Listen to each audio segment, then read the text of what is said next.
Ola de novo, estamos xa de volta en tempo de entrevista. Anunciáballelo o remate do noso tempo de novas. Hoxe compartimos este preguntoiro co xerente da Xestión Integrada Sanitaria de Santiago, con Luís Verde. Boa noite, benvido. Moi boa noite. Imos facer hoxe balance do que foi a actividade asistencial da área sanitaria e do CHUS no ano 2013, pero antes hai un asunto que ocupou moitos titulares nos últimos días e polo que quería preguntarlle esa sentenza do Tribunal Superior de Xustiza de Galicia que anula o nomeamento do xefe de cirurxía xeral e digestiva do clínico, Manuel Bustamante. O complexo xa adoptou medida, xa acatou esa sentenza, non? Efectivamente, a sentenza recolle a necesidade de revertir unha parte do proceso que se tiña levado a cabo e o que adoptamos foi a decisión de executar esa sentenza, como se dixo no seu momento, a maior brevedade posible, deixando sin efecto o nomeamento e procedendo a constituir unha nova comisión de avaliación, como digo, para avaliar unha parte do proceso, a parte que fai referencia ao proxecto técnico, non? Contamos con telo, a maior brevedade posible. Non é posible dar prazos? Tentaremos de facelo, como digo, a maior brevedade posible, pero trátase dunha comisión técnica que vai estar composta por 5 membros, os que hai que, darlle tamén o seu tempo para que se organicen, acepten o encargo e buscar tamén un oco na súa axenda para poder constituirse e facer executar o que é ese proceso de avaliación dos proxectos. Pero, farémolo, como digo, a maior brevedade posible. Onde temos que buscar o responsable do acontecido con este nomeamento? Non é unha cuestión de responsables, é un proceso selectivo complexo para un posto de responsabilidade e, polo tanto, na medida que se vai executando, todos tentamos de facelo do maior xeito posible.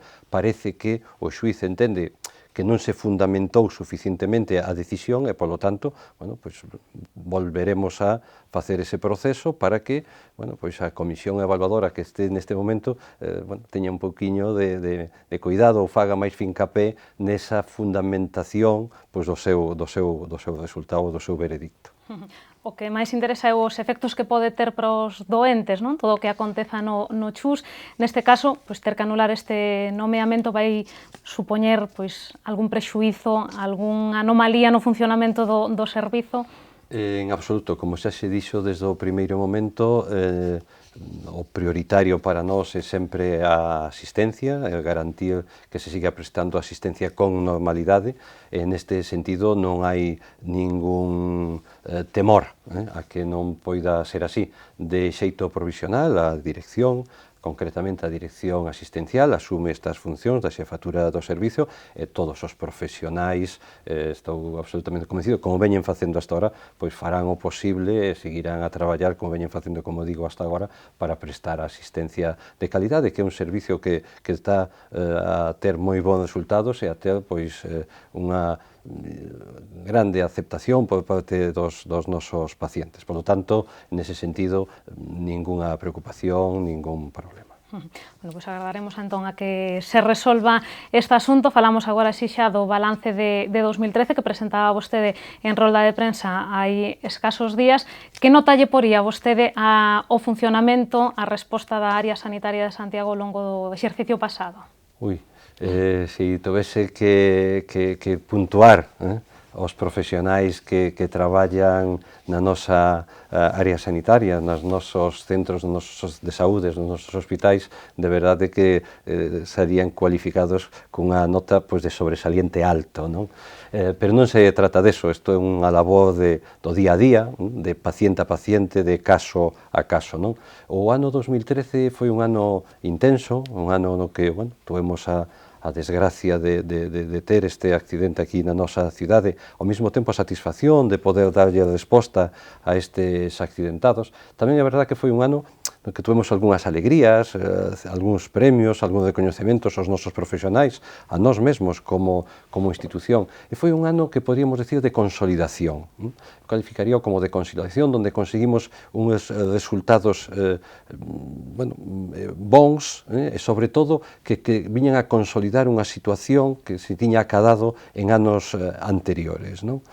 no actual contexto no que nos desenvolvemos, consolidar, estabilizar estes resultados, estabilizar esta actividade, creo que é un resultado moi positivo.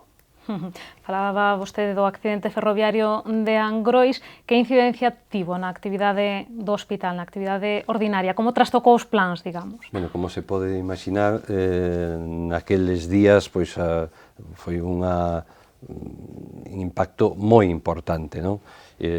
A resposta, como se viu, foi unha resposta abrumadora por parte dos traballadores e das traballadoras dos nosos centros, porque todos participaron de algún xeito, non? Os que prestaron asistencia directa, os que estuveron a disposición, os que, esperaron a ver se a súa presencia era necesaria, vale? Entonces, todos aportaron o que tiñan que aportar nese momento, e de algún xeito, trastoca a actividade normal dun centro. Aínda así, fomos quen de manter a actividade ordinaria e a actividade asistencial programada de xeito estable. Cando facemos balance da actividade no hospital, pois sempre hai unhas cifras, non? Que todos nos quedamos, que teñen que ver con listas de espera, empezando polo tema da cirurxía, das listas de espera cirúrxicas. Houbo certo aumento, non? En relación ao ano anterior, pero seguimos estando moito mellor na nosa área sanitaria que na media galega. Por que? Como digo, a ver, estamos falando de pequenas variacións nas cifras, non?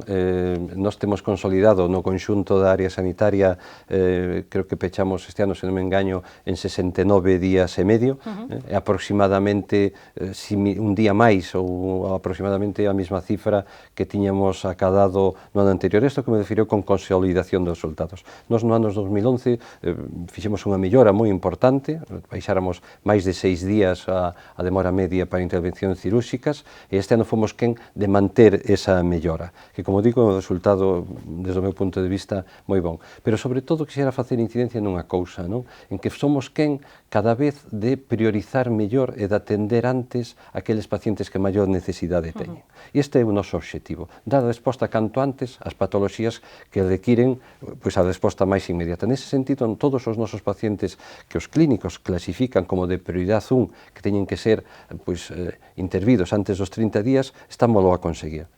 Temos ahora mismo unha demora media en período de 16 días, que está francamente ben no complexo hospital universitario de Santiago, e de 11 días no hospital da Barbanza. Son cifras moi boas. Aqueles pacientes que están en prioridade 2, que teñen unha demora unha gravidade non tan importante, se están por debaixo dos 60 días de demora media. Bueno, son cifras, eu creo que son cifras boas no sentido de que consolidan unha actividade que se viña a realizar, e no sentido de que estamos tratando de dar resposta a esas pacientes que teñen maior prioridade. Sabe vostede as cifras boas, voulle preguntar por unha que non é tan boa, que é do Servizo de Traumatoloxía, que segue estando nun nivel de espera bastante alto, non? 80 días, creo recordar. Como vostede di, o Servizo de Traumatoloxía é probablemente o servicio que ten as demoras máis altas en actividade cirúrxica. Bueno, isto é variable, non? Pois neste momento o Servicio de Traumatoloxía ten esas demoras, no outro momento pode ser outro servizo o que teña determinados problemas. Isto sempre obedece a cambios, ao mellor, organizativos do servicio, pero moitas veces tamén a que a nosa poboación vai cambiando, non? A nosa poboación cambiando, cada vez temos poboación máis envellecida, determinadas técnicas, determinadas intervencións que antes eran impensables facer en determinados pacientes de certa idade, ahora mismo son práctica habitual. A demanda vai cambiando e nós temos que irnos cambiando e irnos adaptando a ela, non? E en isto estamos. Xa puxemos en marcha un plan de adecuación da nosa resposta asistencial, da nosa capacidade asistencial de cara a aumentar a nosa actividade en consultas, aumentar a nosa actividade cirúrxica, que o ano pasado xa aumentou. Este servicio fixo máis intervencións cirúrxicas no ano 2013 das que fixera no 2012, quer dizer que o servicio está a traballar moito. Probablemente o que teñamos é que reorientar os esforzos, non? E, poñer máis tempo a disposición daquelas doenzas máis frecuentes ou que requiren de maior tempo. En calqueira caso, como digo, Temos xa un plan para este servizo, conxuntamente cos profesionais o estamos a levar a cabo, e en breve veremos pois, os resultados, cual non quere dicir que outro servizo pois, poida ter dificultades en calqueira momento e faremos outro tanto.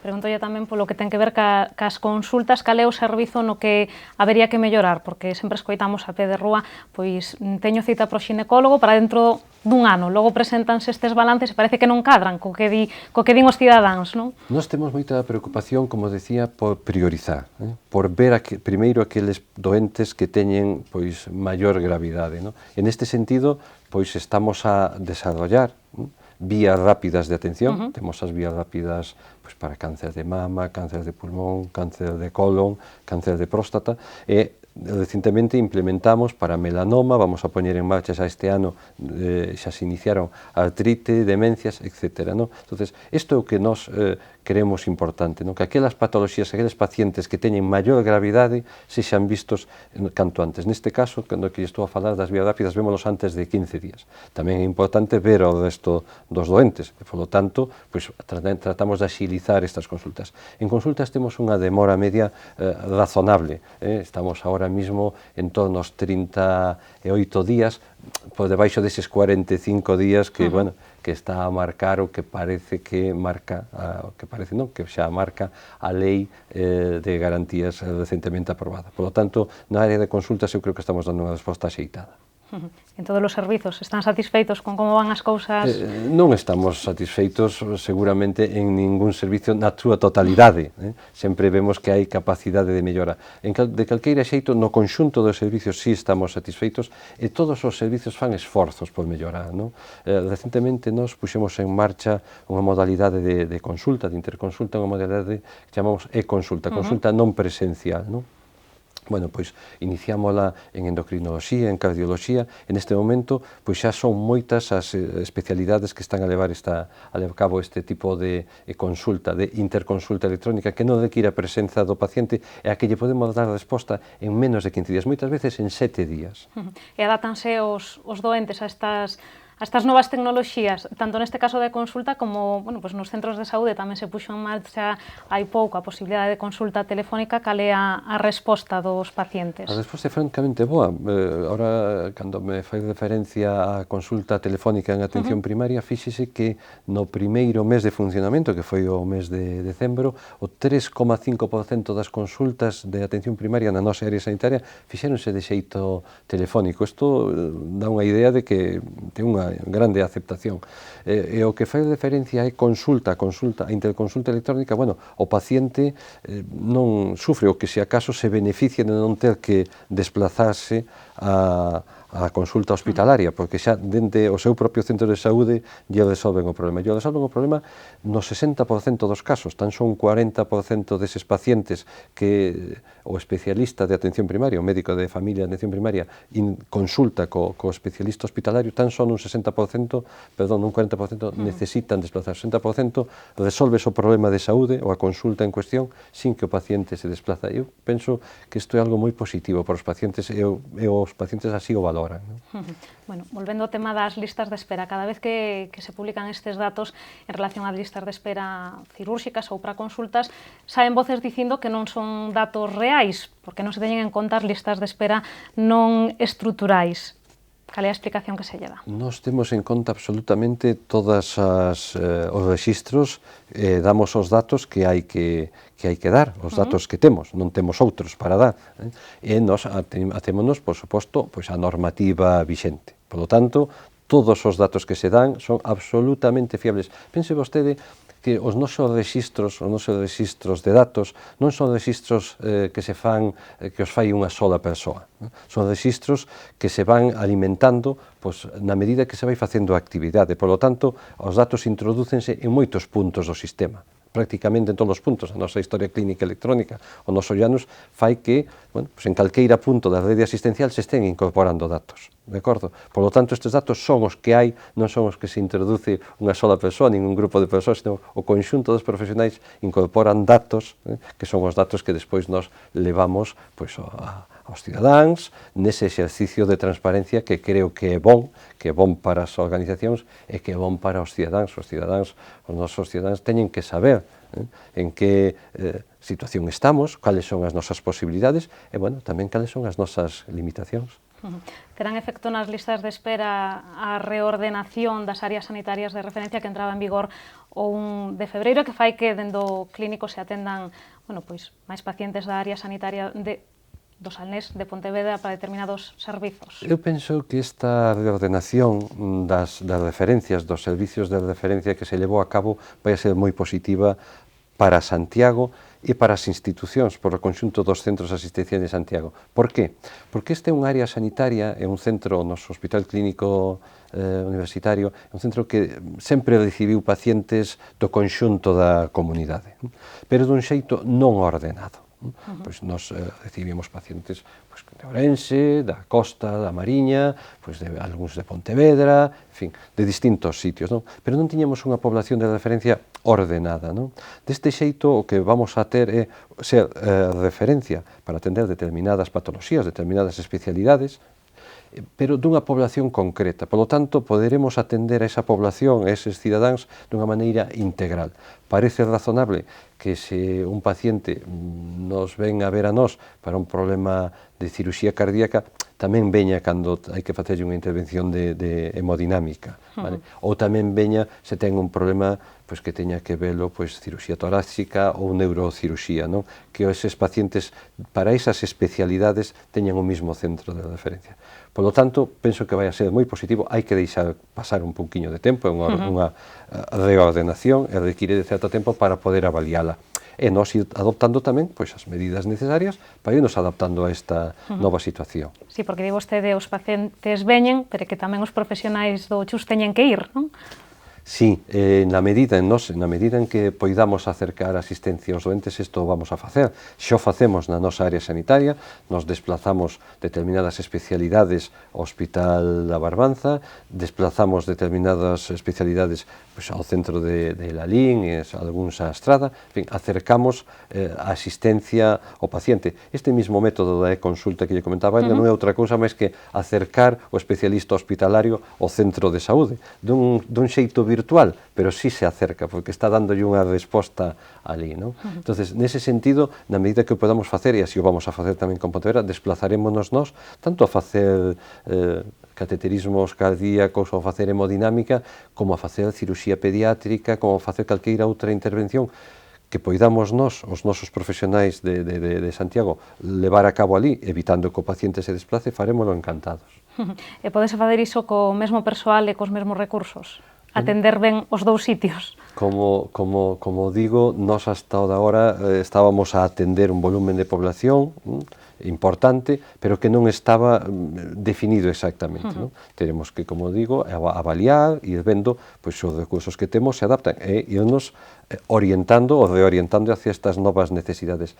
De momento, polos datos que temos, podemos dar resposta perfectamente. Bueno, iniciamos no mes de setembro, estas novas referencias, en que ainda que algunhas incorporan máis tarde, estamos a dar, como digo, resposta de un xeito adecuado. Non sin traballo, non sin esforzo, non sin implicación dos profesionais, isto sí que hai que decirlo, porque o traballo faise porque o fan os profesionais, porque o fai a xente que está ali a traballar e a prestar os seus servizos. Temos que ir rematando, xa nos quedan moi poucos minutos de conversa, pero non quería deixar de pasar a oportunidade tamén por preguntarlle pola incidencia da gripe. Sabíamos que estes días ian a ser os máis complicados deste inverno, está sendo así? Sí, cada ano ven sucedendo isto, hai épocas nas que temos picos de incidencia, o ano pasado foi no mes de marzo, este ano adiantouse dun xeito considerable, xa na segunda quincena, no mes de decembro, empezamos a notar un aumento da demanda por procesos, se non gripais, si por procesos infecciosos respiratorios, patoloxía respiratoria, descompensacións, que fixo que fora incrementándose de xeito progresivo a afluencia de pacientes de urgencias. Neste momento estamos tendo un pico de demanda moi importante, un pico de demanda que nos está facendo, bueno, pues, poñer a disposición dos dos pacientes, pois todos os recursos, temos habilitados o 100% dos recursos hospitalarios, reforzado as urxencias, reforzados con personal as urxencias e incluso contratados, bueno, pois para algúns servicios profesionais por encima de plantilla, porque así están as necesidades, e así o temos que facer. Esperamos que, bueno, que este pico vaya xa disminuindo a partir da semana que ven e podemos a unha situación de normalidade. En calquera caso, o que sí quero trasladar é que, bueno, que é unha situación normal en determinada época do ano, e, bueno, a que tenemos que dar resposta, con esforzo tamén por parte dos profesionais. Quero dicir que os profesionais de urxencias son profesionais especialmente implicados e con especial capacidade de adaptación a estos picos de demanda. A urxencia non se pode programar, preséntase e temos que darlle resposta. Entonces, bueno, desde aquí tamén quero recoñecer o traballo destes profesionais e esa capacidade de adaptación que teñen para dar resposta a demanda según se lles vai presentando. E a virulencia da gripe está a ser máis ou menos como sempre, porque eu cada ano escoito, este ano a gripe ven máis forte que nunca, pero levo varios anos escoitando mesmo. No, respecto da virulencia da gripe é similar a outros anos, incluso me atrevería a decir que incluso un pouquiño menor. No, é unha gripe das de andar por casa, pero que hai que atendela e que hai que cuidar dos pacientes que a sufren. Sí. Bueno, pois Luis Verde, remátasenos o tempo, como dicía, moitísimas grazas por acompañarnos hoxe en Correo TV. Moitísimas gracias a vos. Isto foi todo no Preguntoiro. Lembrolles que poden seguir vostedes informados a través de Radio Obradoiro ou del Correo Gallego. Nos volvemos mañá a partir das 8:15 da tarde con máis novas. Grazas por estaren aí.